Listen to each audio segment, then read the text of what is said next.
Okay, thank you. Haven't done anything yet. All right, I'm entitling tonight's talk, The Birth of Modern Science. And I really could entitle it The History of Astronomy Part 1, because it's really several chapters to this talk. However, I really want to tie it into what we're seeing with Mars right now and contextualize it with mankind's understanding of the universe and ultimately where we are today. So, of course, Mars just reached opposition last week, and was just a couple days ago, July the 31st, that it reached its closest point to Earth. So if you've been paying attention to the night sky at all, you'll notice that Mars is quite bright and quite bold. But really, if you get out in the early evening, you got a shot at 4 or 5 planets. You can see Venus setting, and then you can see Jupiter, Saturn, and then Mars all in a row. And it really is intriguing, once you understand the history of the planets, just how powerful this is. Now, we take a lot for granted today, living in the 21st century. But for the purposes of tonight's talk, I want you guys to try and divorce yourself from all the knowledge that we've gained over the last 500 years. Try to imagine, if you will, that you live roughly in the year 1000 BC. No technology, no tools, no telescopes of any kind. You're just looking at the night sky and you're trying to make sense of what's going on using observation and reason only. And that's kind of the premise of tonight's talk. Now, opposition, of course, means that's when a planet is opposite the sun, on the other side of the sun, and it's actually at its closest point here. And you can see here the path that Mars has taken roughly over 2 years, starting with July 26, 2017, a year ago, when it was at conjunction, which means it's on the other side of the sun and it's not visible to us. And then, of course, it went all the way around to opposition, July 27 of this year. And then, of course, it will end its journey September of next year when it reaches conjunction again. So that's kind of the 2-year path that Mars is taking right now, culminating right now in its closest point to Earth at opposition. Now, the term planet, we talked about this last time, is from the Greek term that means wanderer. It's a wandering star in the sky. All right, again, you're just observing what's in the night sky. So these are wandering stars near the ecliptic plane of the Earth. And of course, now, Uranus and Neptune were discovered later, but for thousands of years, the 5 naked eye planets were the planets: Mercury, Venus, Mars, Jupiter, and Saturn. You can divide them into 2 categories. Mercury and Venus being the inferior planets because they don't stray too far from the sun. They cling to the sun like 2 needy dogs, if you will, only visible in the morning and the evening. And then you have the superior planets, Mars, Jupiter, and Saturn. So that's for the purposes of tonight's presentation, that's what's meant by the term planet. It's a wandering star. Literally means wanderers in the Greek. And if you're looking at the night sky roughly in the year 1000 BC, you're observing the motion of everything in the heaven. You've got to make sense of it all. You've got to be able to model it all. Okay? Now, the sun, moon, and stars are fairly easy to figure out. The stars in general are fixed and unmoving.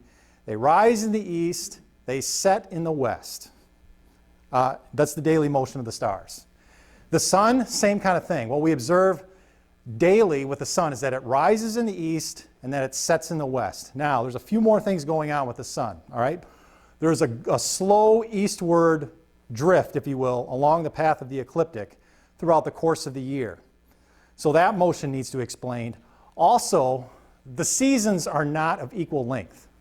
When you observe, if you observe the sun very, very carefully, the winter season is actually just a little bit shorter than the summer season, about 5 or 6 days or so. Now again, we know the answer today.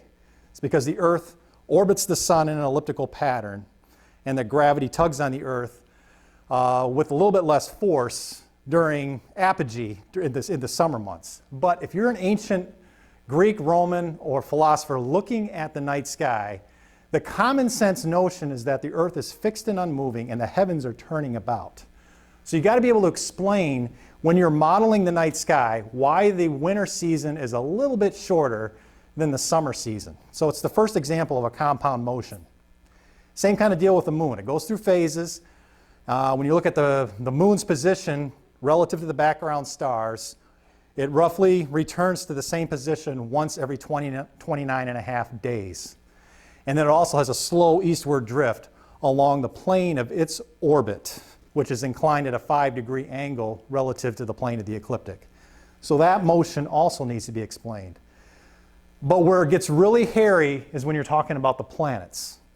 The planets are completely nuts because they all have different speeds, and they also do these little loop-de-loop patterns. In fact, Mars is doing that right now. When a planet reaches opposition, it will drift in general in an eastward-like fashion for several days, and then all of a sudden it'll stop, and it'll go backwards or retrograde for a couple of months, and then it stops again, and then it'll start going eastward again. In fact, we're right in the middle right now of Mars going retrograde. Started at the end of June, it's going to go to the end of August. So if you map it out, it looks like this. And if you're trying to make sense of this in the year 1000 BC, it's going to drive you nuts. Now, to further complicate it, it doesn't always form this loop-de-loop-like pattern. Sometimes it's a figure 8, sometimes it's an S, sometimes it's a loop. So the planets are extremely complex in their paths when you look at them in the night sky. And it took mankind the better part of 3,000 years to figure this out. And this really marks, if you will, the foundation of modern science. And that's what we're going to talk about tonight. Now, again, you're looking at this and it really demands an explanation. And there's two approaches. Approach number one is observe appearances. I don't care about the underlying physical laws. I just want to be able to create a model to explain the motions of the night sky and be able to make predictive measurements of what's going to happen. So that's approach number one, just preserve appearances. And then, of course, approach number two is get at the underlying physical description. The laws, if you will, the laws of science and physics that cause these motions to happen. Why is it actually happening? We're lucky today that we live in a time where we know this. But for thousands of years, and for the purposes of tonight's talk, we're going to assume number one. It's just about preserving appearances. I don't care about the underlying physical laws. I just want to be able to create a model to predict, understand what's going on in the night sky. And any model that I create, regardless of whether it's approach number one or approach number two, it has to be self-consistent, has to follow the same basic rules with no special cases, no magic, no special pleading, nothing. It has to be consistent. It has to be able to explain everything.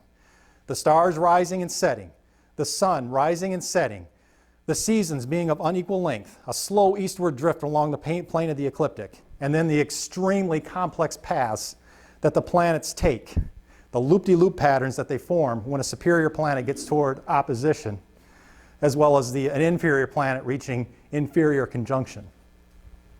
And they have to have predictive power. It's got to be able to predict when Mars is going to go retrograde. That's how we have to go about modeling what we see in the night sky.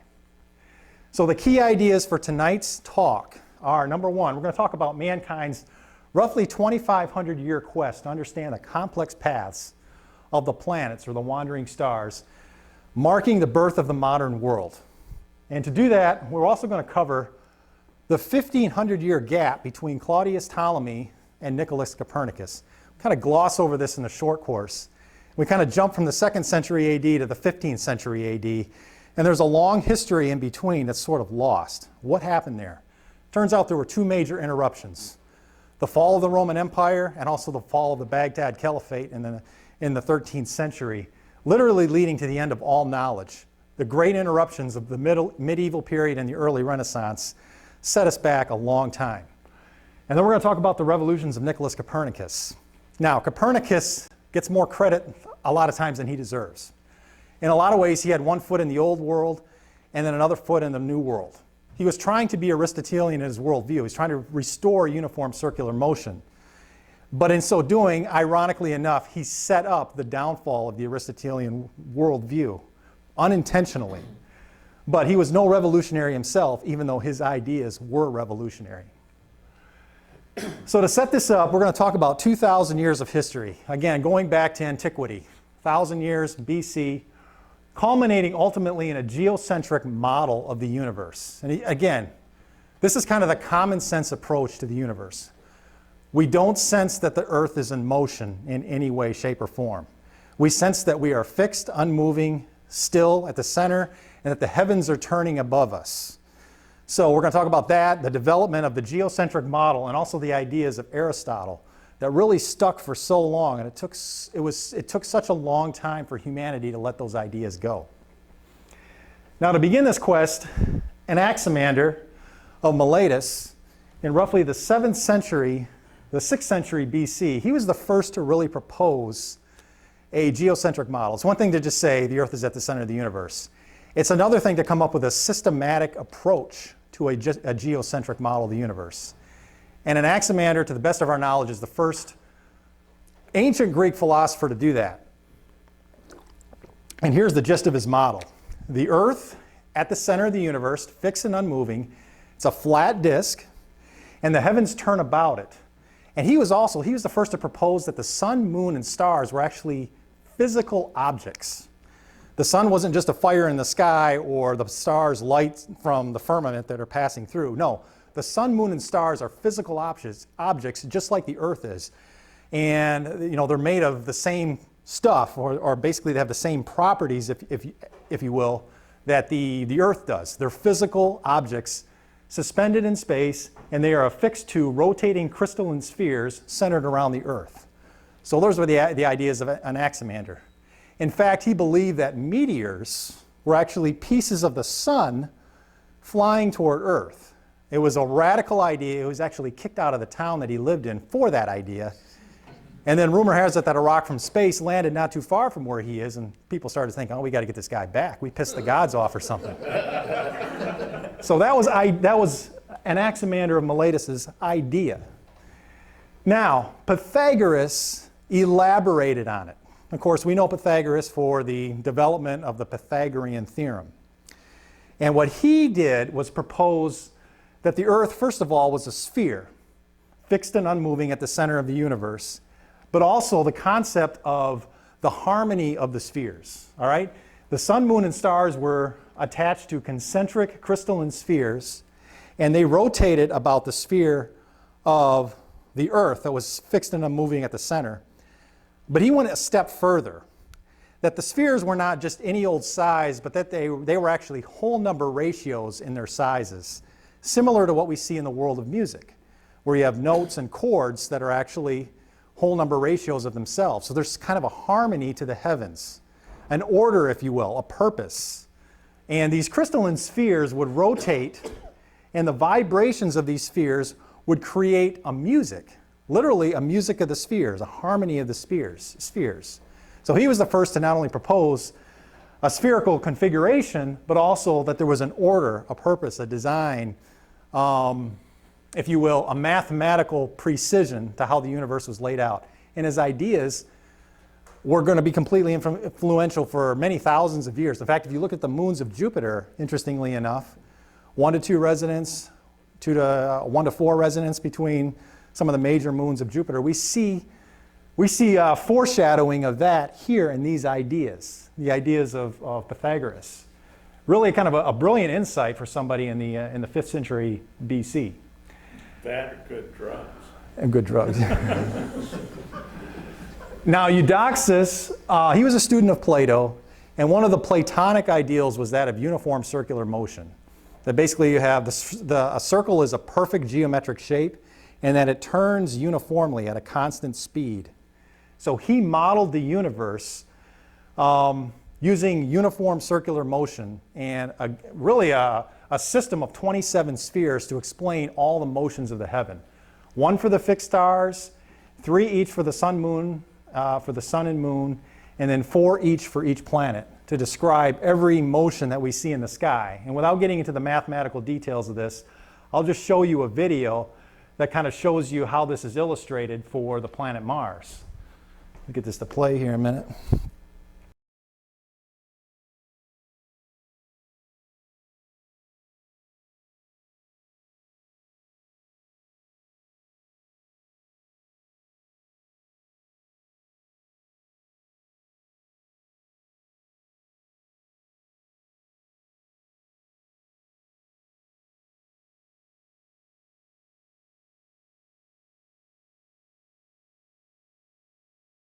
these spheres are all turning amongst themselves, showing kind of the retrograde motion that you see in the night sky, the loop-de-loop pattern for a planet like Mars.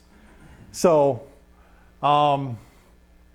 he modeled it that way. Basically, spheres that are all turning about, and it's a very complex arrangement. Again, I don't want to get into the mathematical details of it, just really more of the concepts of how the night sky was modeled by Eudoxus. Now, Aristotle came along in the 3rd century BC, and he also was a student of Plato. And he elaborated on Eudoxus's model, which did a pretty good job, but it fell short somewhat of preserving appearances. So Aristotle refined the Eudoxus model and came up with an even more complex system of 55 crystalline spheres within spheres. But he went a step further. What Aristotle did is he put some reason behind his modeling of the universe. Not only this is what it is, but this is why. Why is the Earth at rest in the center of the universe? And logically, he thought about it. It's too big to move. Think about it. If I try to move a stone, it's easy. If I go to a boulder, it gets more difficult. If I go to an even larger boulder, it's going to be even more difficult to move until I get to a mountain, and it's impossible to move. No man can move a mountain. Now, go all the way to the Earth, the largest thing that any human being can conceive of. There's no way that he thought that the Earth could be moving at all. It has to be still, fixed and unmoving at the center of the universe. So the natural state on Earth is rest and death. And if you think about it, any object that you take, all right, this marker for instance, if I throw this marker, it's going to move for a moment, but then eventually it's going to come to rest. So that's the natural state, if you will, of properties on Earth. They may move for a while, but eventually they come to rest. So the natural state of Earth is rest, death, and decay. Now the heavens are different.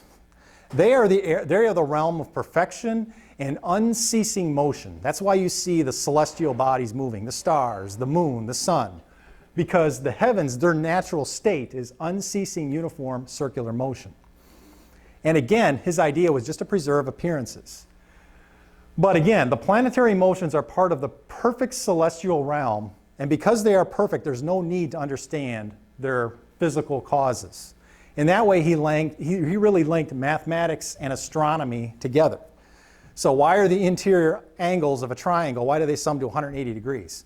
It's because that's the way it is. That's how math is laid out. You don't question it, it just is.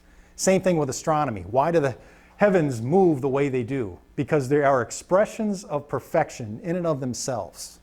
There's no need to get into the underlying physical causes of it. He distinguished that between what we see here on Earth, which is the physics, which gets into the laws, the causes of phenomenon in the ever-changing realm of Earth. So the bottom line is Aristotle really separated the realm of the heavens to the realm of the Earth in terms of the laws that govern both. The Earth is made out of the 4 elements, right? Air, water, earth, and fire. The heavens are made of the 5th essence, or the quintessence.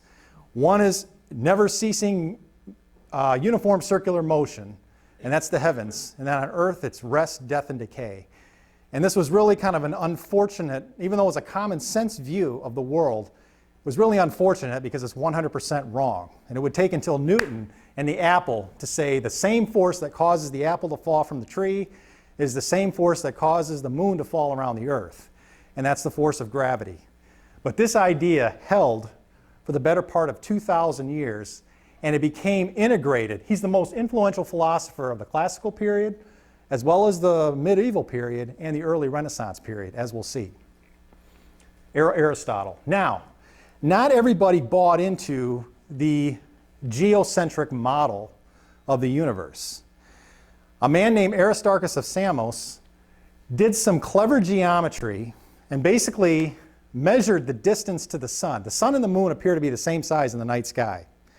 And using geometry, he figured out that the sun is about 20 times further away from the Earth. And by doing that calculation, he came up with basically a calculation that the sun has to be about 5 times larger than the Earth.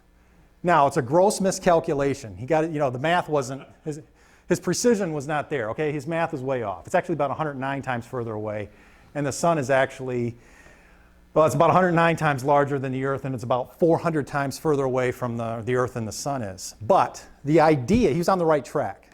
The Sun is actually larger in mass than the Earth. Well, if Aristotle is reasoning that the Earth can't move because it's so big, then it's absurd to think that the Sun can move when it's actually much larger in mass than the Earth. So he was the first to propose a heliocentric or sun-centered model of the universe.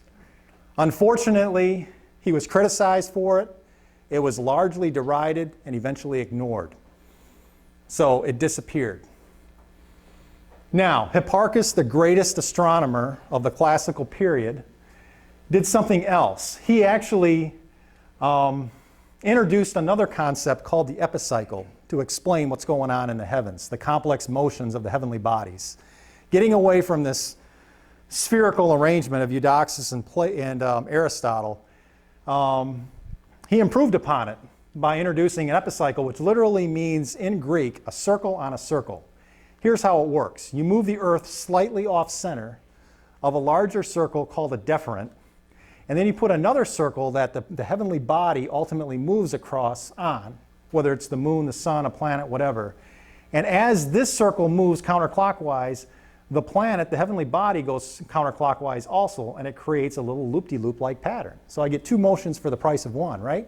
I get the retrograde motion of Mars, and then also, when it's going this way, I get the perceived brighter perspective of Mars during opposition. And this works. I mean, in terms of preserving appearances. Fundamentally, it's wrong. We know that today, but at the time, this actually works pretty well. So that's the epicycle, first proposed or introduced into culture by Apollonius of Perga, and then Hipparchus discovered it and actually integrated it into a systematic, a geocentric model of the universe. Now, Ptolemy improved upon Hipparchus's work by developing something called the equant. Very quietly, he ejected this concept of uniform circular motion and replaced it with uniform angular motion. Now, here's the math. I'm not going to get into the details of this tonight for the purposes of this presentation. But basically, the Earth is off-center. You have the equant point, and then you have the heavenly body rotating about an epicycle going around the deferent. And this is the best video I could find. So you can see here. Apologize that it's not integrating into the PowerPoint. But you can kind of see conceptually how an equant works. And this is for the planet Mercury. I'll do it again here. So again, uniform angular motion to explain the complex paths of the planets in the night sky. So that's the concept behind the equant. Now, put it all together, and you get a very complicated model of the universe. And this is just for one planet. So this was the prevailing worldview for the better part of 1,500 years. Basically, it's a geocentric model. It just shows you how complex it is to model the heavens when you place the Earth fixed and unmoving at the center. And then you combine the Aristotelian and Ptolemaic ideal of uniform circular motion, and then you have all this complex, really, gear works to describe the cosmos. Very, very complex. In fact, this is kind of what it looks like for the entire solar system. Now, this looks complex to you. You're not the only one. All right, in the 13th century AD, when the work of Ptolemy was being reintroduced into European culture after being lost for 1,000 years, King Alfonso the Wise, whose court was instrumental in translating the works from classical Arabic back into their original Greek, Latin, and Hebrew language, was quoted as saying, when he was instructed on the Ptolemaic model of the universe, quote unquote, "The Lord Almighty had consulted me before embarking upon the creation. I would have recommended something simpler." The question is, why did it take so long to go from the 2nd century AD until essentially the 15th century AD, the time of Copernicus and the early Renaissance? Even when in the 2nd century AD, the time of Ptolemy, there were other people writing that somewhat objected to the equant and the model of the universe that he proposed. Well, in the 4th century AD was the fall of the Roman Empire.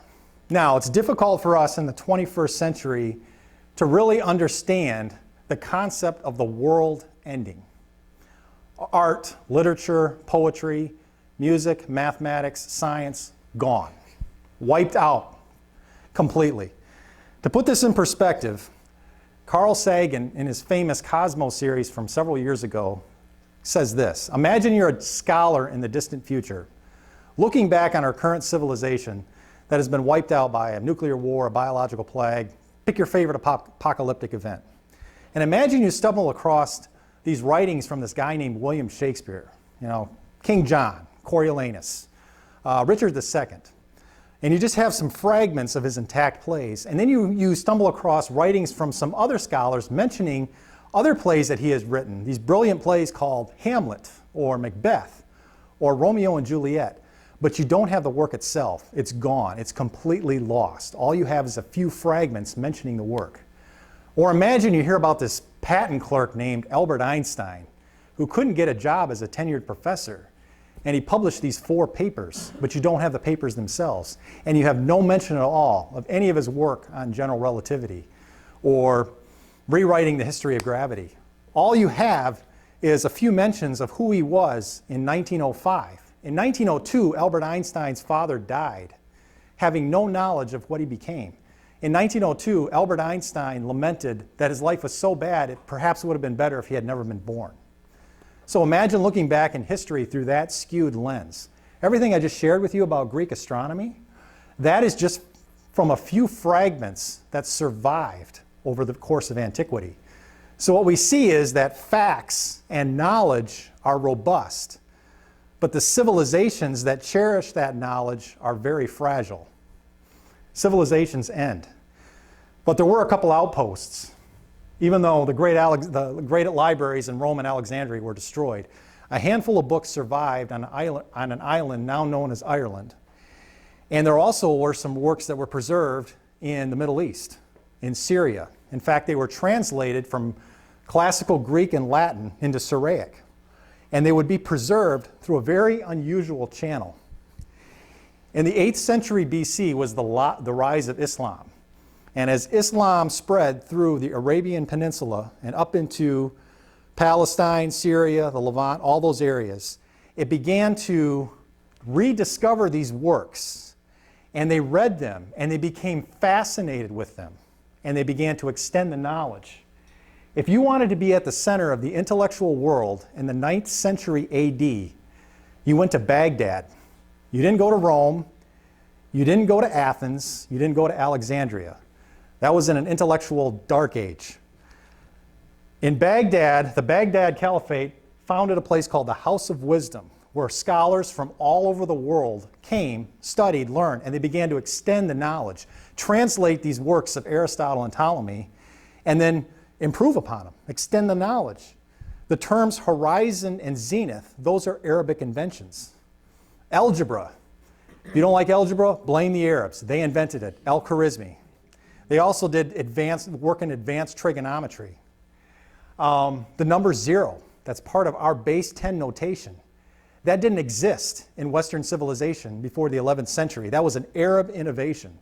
They conquered the Hindu lands, and they invented the 0 at first, and then the Arabs and the Islamic nations integrated that into base 10 notation before it became part of our civilization. It wasn't part of the ancient Greeks, Romans. It wasn't part of our civilization before the 11th century.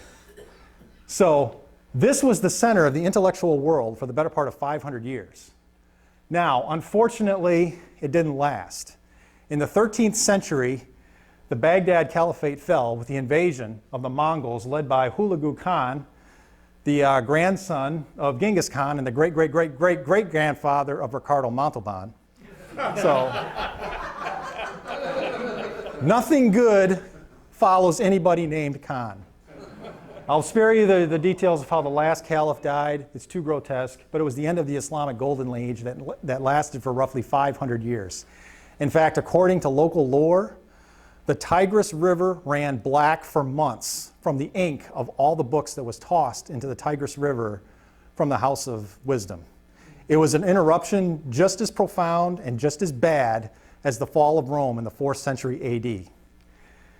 But there was an outlet. On the far western extent of the Islamic expansion into the Middle East, North Africa, and into Europe, there was Spain. And there were a handful of books that survived in Spain. And in the 11th, 12th, and 13th centuries, scholars working in Spain began to rediscover these works from the Arab Muslims that made their way through North Africa, up the Iberian Peninsula, and into Spain, and began to translate them from Arabic back into Latin and Greek. And a group of people that were instrumental in this were the Jews. They were kicked out of the Christian lands, and they weren't welcome in the Muslim lands, but they were on the fringe of both, and they were kind of smart and kind of useful as scholars translating these works. So they became instrumental in the great libraries of Toledo and Córdoba. And here you can see the cathedral in Toledo that was a translation center in the 12th century. And as these works began to be translated from Arabic into Latin and Greek and Hebrew, European nations began trading with each other, and this knowledge slowly made its way back into Europe after being lost for the better part of 1,000 years. In fact, one of the greatest translators of this era was Gerard of Cremona. He was the most important translator of the time, translating 87 books in Arabic science, and he relied on the Jews because he didn't know Arabic, but he wanted to learn Arabic for the sole purpose of translating Ptolemy's Almagest from Arabic back into Latin. So you have a cycle. 2nd century AD, you have the works of Aristotle and Ptolemy in original Greek and Latin. They were translated into Syriac. Then they were discovered by the Muslims, who translated them into classical Arabic and circulated them around their world for 500 years.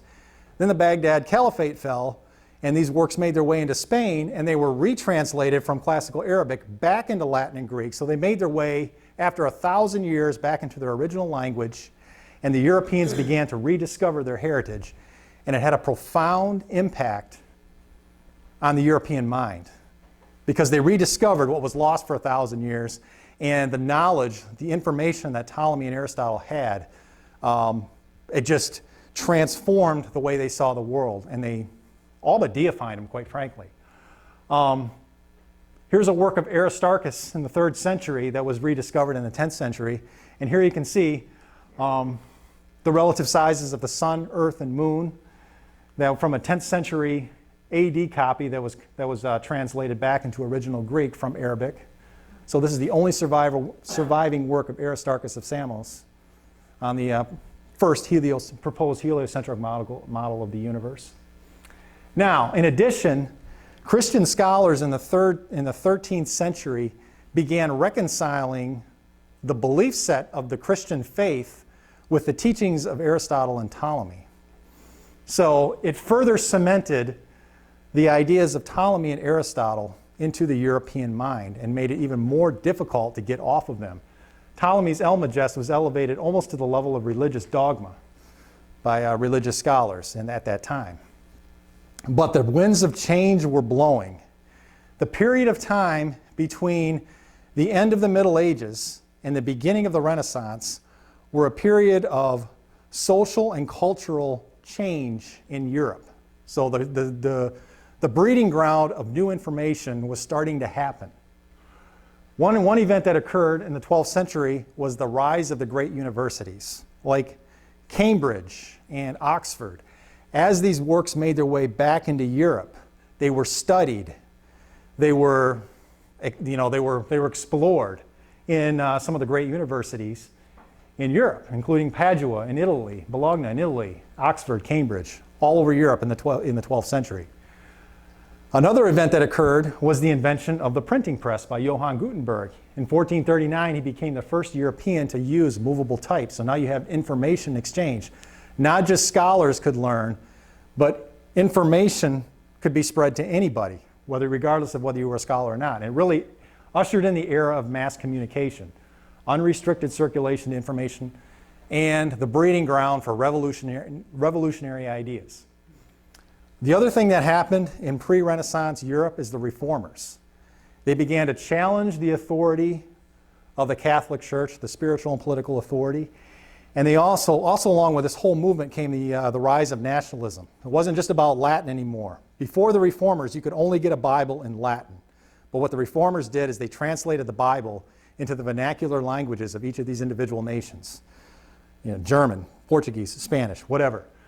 And this idea of nationalism also began to develop at this time. National boundaries, national languages, national churches, national religious identities, if you will. And this really led to, right around the same time, was the birth of Nicholas Copernicus. Now, Copernicus was born in Torun, Poland, and he was educated in Krakow, Bologna, and Padua, some of the great universities in Europe at the time. Studied just about everything: mathematics, law, medicine, astronomy, politics. At that time, you didn't really have just one major. You kind of studied everything. Knowledge it spread into a lot of different areas. Now, nepotism really played in favor for Copernicus. His uncle was a bishop in the Catholic Church. And as tradition goes, if you had an uncle who was connected into the Catholic Church, he got you a job for life. And that's what Copernicus did for most of his life. He was a canon in the Frauenburg Cathedral. It's kind of a cush job. You basically just do a few duties. You have an income for life. You have sleeping quarters for life. You basically have security for life. And he was a very conservative thinker. He was Aristotelian in his outlook. The writings show this. So the idea of uniform circular motion and some of the ideas taught by Aristotle, really, that was his worldview. That's how he thought. That's how he saw the world. Now, can anybody tell me what event occurred in history when Nicholas Copernicus was roughly a freshman in college? You know. Can anybody tell me? In 1492, this was another thing that was going on at that time. The Spanish and the Portuguese advancements in navigation and shipbuilding allowed them to sail away from the shores of their country, not just locally, but go around the tip of North Africa into the Indian Ocean and go on far expeditions and voyages to discover new lands. 1492, Christopher Columbus sailed the ocean blue. His intent was to reach the Far East by going west. When he came back, they realized he discovered a continent that was not on any of the ancient geographies. And again, it's really hard. I didn't think that in his lifetime he ever discovered. In his lifetime, I don't think he ever really discovered the Americas. I thought he always thought he discovered the East. He thought he discovered the Indies. When he came back, though, people realized he didn't. He had discovered a completely new continent that wasn't on any of the ancient geographies. And again, it's difficult for us today to realize just how profound this was. Again, put this in perspective. Imagine, if you will, dessert without chocolate. Italian food without the tomato. No pizza, no pasta sauce. You've never heard of chewing gum. You've never heard of a canoe. You've never heard of a chili pepper. You've never used the term hurricane. And you've never attended a barbecue. And you've never had a steak dinner with a potato. All those things came from the New World. Chocolate comes from Mexico. Chewing gum comes from a plant in Mexico. Tomato, Mexico. Potatoes, they come from Peru in South America. They weren't introduced into the European diet until a century later. Corn, all those things. And of course, barbecue comes from Memphis. So all those things came from the New World. And they were unknowable before this event occurred. What else is there to eat? They are staples of both the European diet and the American diet today. So the Europeans began to think, okay, when they discovered Aristotle and Ptolemy, and it began to make its way back into European culture after being lost for 1,000 years, they thought, this is it. This has got to be all knowledge. We have it right here. But when these kinds of events started to occur, it began to question and bother the European mind.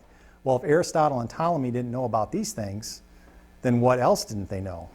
And again, when you start to question your assumptions, that's when learning occurs. Aristarchus' idea was ignored and derided in his time regarding a heliocentric model. Copernicus, in many ways, came along at the right time. He hated the equant, this idea of uniform angular motion, because it violated the Aristotelian notion of uniform circular motion. And he wanted to get rid of it. because not only it worked, the equant worked remarkably well as far as preserving appearances. Again, I just want to know what happens in the night sky and be able to predict when Mars goes retrograde. From that perspective, Ptolemy's system worked very, very well. So it preserved appearances very, very well, but it was complicated, it was messy, and according to Copernicus, it was not aesthetically pleasing. A good system, he quoted, must please the mind as well as preserve appearances. So his goal was to purge the system of the equant and restore uniform circular motion to make it more aesthetically pleasing. In other words, he was trying to be Aristotelian. He was trying to go back, not forward. And as history has it, he revived the heliocentric model of the universe by stumbling across a writing by Archimedes called the Sand Reckoner, where he mentions Aristarchus' heliocentric model, actually in a critical fashion. There are no works of Aristarchus that survived other than the one I just showed you. And most of what survives about Aristarchus was criticizing the idea. But Copernicus was introduced to the concept from Archimedes, the Sand Reckoner, and in 1514 he circulated a brief pamphlet to his friends and colleagues called a Commentariolus, basically outlining his ideas for a heliocentric model of the universe. Included in this pamphlet are his 7 postulates. I'm not going to list them here. It's fascinating to look it up. But basically what it does, it's a brief outline of his heliocentric model of the universe. And it was never published in his lifetime. But here are the ideas. The sun, not the earth, is at the center of the universe. And the motions that we see on earth are not the heavens turning about us, but the earth rotates, which produces the daily motions of the celestial bodies. The reason the stars rise in the east and set in the west, the reason the sun rises in the east and sets in the west, as well as the moon, is because the earth rotates on its axis once a day.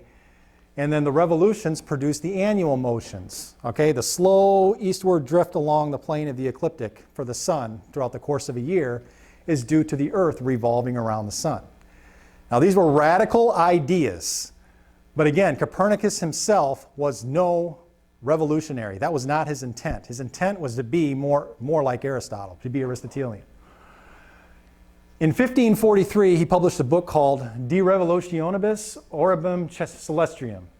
And this, of course, is the detailed account of his heliocentric model. It was dedicated to the Pope at the time, Pope Paul III.